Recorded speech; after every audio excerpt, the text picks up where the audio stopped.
Hey everyone, welcome to Raj economics and commerce classes. मैं हूं नीरज कुमार और इकोनॉमिक्स एमसीक्यू सीरीज का आज है डे नंबर 9।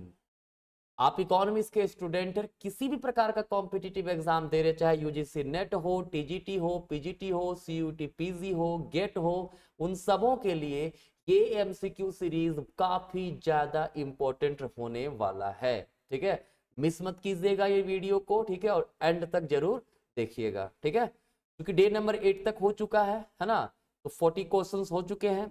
आगे के क्वेश्चन हम लोग आज करेंगे। ठीक है, तो क्वेश्चन नंबर 41 है हमारा, कहता है in the king demand curve model suppose MC curve shift upward in the discontinuous range of the MR. है ना, देखो आप किंग डिमांड मॉडल में आपने पढ़ा होगा, this is the demand curve. ठीक है, किंग डिमांड कर्व है ना, और यहां पर हमारा प्राइस होता है, यहां पे क्वांटिटी होता है। क्लियर है।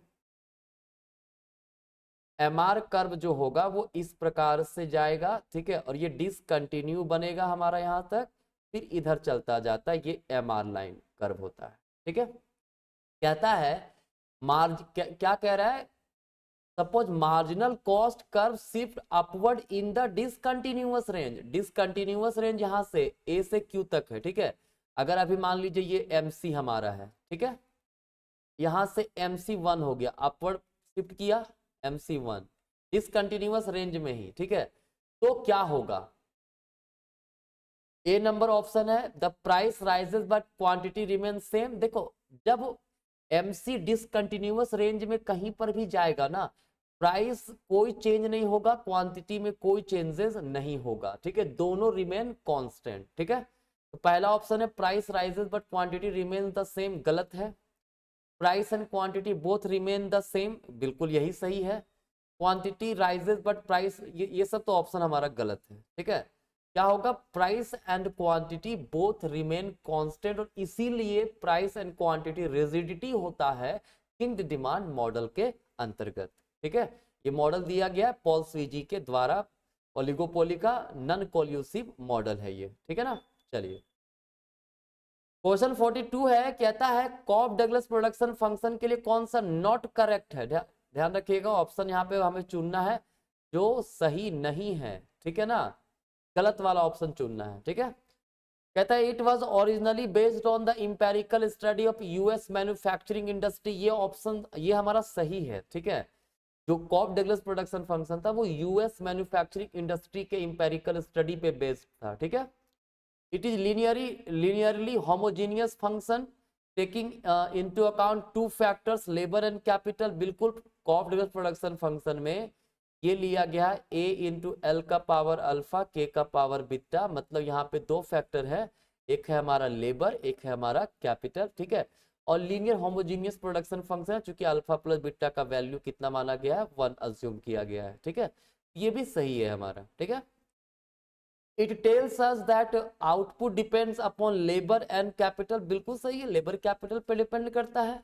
And that part of output which can not be explain by labour and capital is attributed to the residual. हाँ बिल्कुल सही है। ठीक है, जो प्रोडक्शन लेबर कैपिटल के द्वारा एक्सप्लेन नहीं किया जा सकता, उसे रेसिडुअल के द्वारा एक्सप्लेन किया जा सकता है। ठीक है, ये भी सही option. It is based on assumption of operating of law of diminishing return. बिल्कुल गलत है ये। ठीक है, देखो जब अल्फा प्लस बीटा का वैल्यू 1 है तो ये कांस्टेंट रिटर्न टू स्केल को फॉलो करता है, जिसको लीनियर होमोजेनियस प्रोडक्शन फंक्शन भी कहते हैं। ठीक है, अगर alpha plus beta less than 1 होगा तब होगा डिमिनिशिंग रिटर्न टू स्केल। ठीक है, और अगर alpha plus beta greater than 1 होगा, ठीक है, तो इसको बोलेंगे इंक्रीजिंग रिटर्न टू स्केल। लेकिन यहाँ अज्यूम क्या किया गया है कि अल्फा प्लस बीटा जो है वो इक्वल टू 1 है, तो ये कांस्टेंट रिटर्न टू स्केल को फॉलो करता है। ठीक है, तो हमें नॉट करेक्ट पूछा था, यही हमारा नॉट करेक्ट है, option number D, this is the correct answer. ठीक है ना, चलिए नेक्स्ट क्वेश्चन है, असर्शन रीजन का ही क्वेश्चन है ये, है ना। The monopolist never operates on the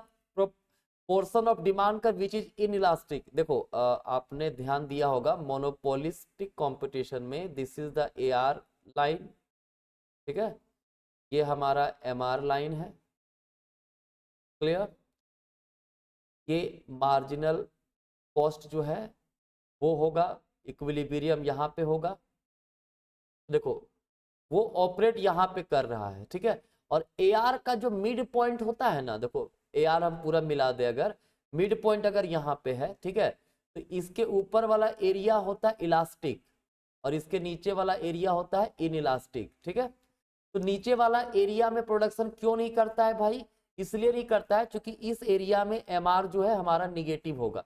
जहां MR 0 होता है वहां पर इलास्टिसिटी ऑफ डिमांड क्या होगा? इक्वल टू 1 होगा, ठीक है। और जब निगेटिव होता है तो ED जो है वो इनइलास्टिक होगा। और MR निगेटिव हो, ठीक है, ये कभी भी चाहेगा नहीं कौन? मोनोपोलिस्टिक फर्म, ठीक है। तो इसीलिए ये इनइलास्टिक वाले रीजन में प्रोडक्शन नहीं करता। ऑप्शन सही है।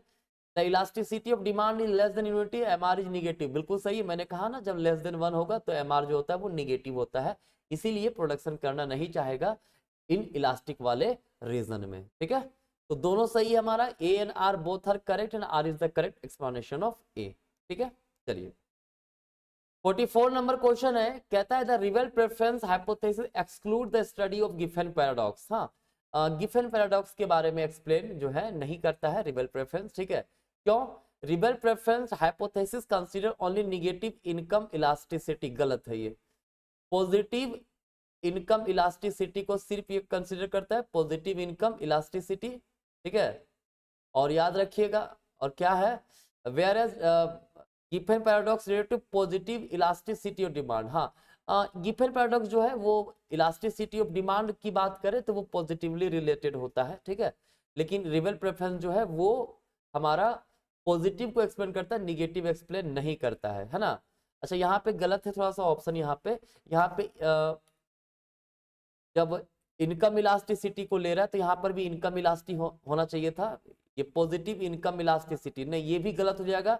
गिफेन पैराडॉक्स जो है अगर प्राइस इलास्टिसिटी की बात करेंगे तो वो पॉजिटिव प्राइस इलास्टिसिटी होता है, लेकिन जब इनकम इलास्टिसिटी की बात करेंगे तो वो निगेटिव इनकम इलास्टिसिटी की बात करेगा, ठीक है। और रिवेल प्रेफरेंस जो है वो पॉजिटिव इनकम इलास्टिसिटी को ही सिर्फ कंसीडर करता है, ठीक है।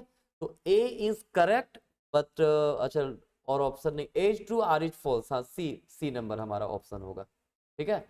एक करेक्ट है लेकिन हमारा जो रीजन है वो फॉल्स दिया हुआ है, आर गलत है हमारा, ठीक है ना। चलिए नेक्स्ट क्वेश्चन 45 पे कहता है indifference curve for perfect substitute would see downward sloping straight line. अभी मैंने डिस्कस किया था, ये स्ट्रेट लाइन डाउनवर्ड स्लोपिंग जो होगा, ठीक है ना, ये कब होता है? यहाँ पे MRS जो होगा वो क्या होता है? कांस्टेंट होता है। क्या होता है? कांस्टेंट होता है, राइट। और ये जो रिप्रेजेंट करेगा वो परफेक्ट सब्स्टिट्यूट गुड्स को रिप्रेजेंट करता है, ठीक है। तो ये हमारा एकदम सही है। For perfect substitute goods MRS is falling, नहीं, MRS तो कांस्टेंट होता है, फॉलिंग नहीं होगा, ये क्या होता है? कांस्टेंट होता है, ठीक है। तो हमारा असर्शन तो सही है, रीजन गलत है। As to R is fall, option number C, this is the correct answer, ठीक है ना, कोई समस्या नहीं। तो देखिए ये था आज का आपका 5 क्वेश्चन, मुझे उम्मीद है ये काफी ज्यादा आपको हेल्प करेगा, है ना। तो ठीक है, मिलेंगे नेक्स्ट क्लास में, आज का यहीं तक, बाय बाय।